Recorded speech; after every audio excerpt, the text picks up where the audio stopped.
ગુજરાત રાજ્ય કક્ષાના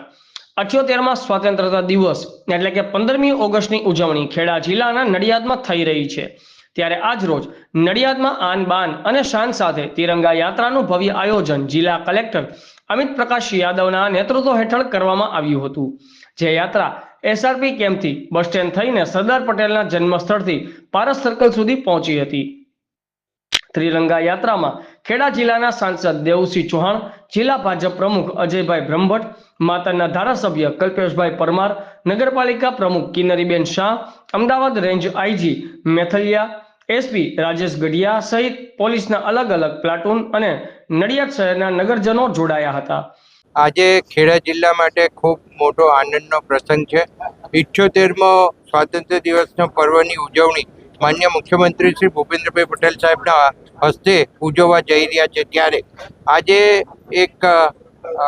રેલીનું આયોજન નડિયાદની અંદર કરવામાં આવ્યું હતું અને આજે ભવ્ય રેલી એસઆરપી કેમ્પથી નીકળી અને ઇફકોવાલા હોલ સુધી રેલી પહોંચી હતી અને આની અંદર લગભગ પોલીસના મિત્રો 2000થી પણ વધારે અને એમની જુદી જુદી બ્રાન્ચના ચેતક કમાન્ડોથી માંડીને ડોગ સ્કોડથી માંડીને બાકીની બધી બ્રાન્ચીસના પોલીસ જવાનોએ એ પરેડની અંદર ભાગ લીધો હતો અને આ તિરંગા યાત્રાની અંદર નડિયાદની જે કોલેજોથી માંડી અને યુવાનોએ જે ભાગ 2થી 2.5 યુવાનોએ ભાગ લીધો હતો એ આજે ખૂબ આનંદનો વિષય છે અને ખૂબ સારી રીતે આ તિરંગા યાત્રા પૂર્ણ થઈ છે અને અહીંયા આગળ સરદાર સાહેબના જન્મ સ્થળે જ્યારે બધા જ મહાનુભાવો અહીંયા એમના જન્મસ્થળની મુલાકાત લીધી છે ત્યારે હું એટલું કહીશ કે સરદાર સાહેબે 562 જેટલા રજવાડા ભેગા કરી અને આ દેશને અખંડિત બનાવવા માટેના એમના જે પ્રયત્નો હતા એ પ્રયત્નો સાકાર થયા છે અને આજે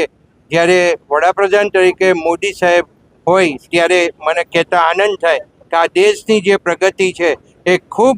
આગળ લઈ જવામાં એમનો ખૂબ મોટો હિસ્સો રહેલો છે અને આ સ્વાતંત્ર્ય પર્વ નિમિત્તે હું આ સરદાર સાહેબના જન્મસ્થળ ઉપર માન્ય મુખ્યમંત્રી શ્રી ભૂપેન્દ્રભાઈ પટેલ સાહેબે આ નડિયાદની અંદર પર્વ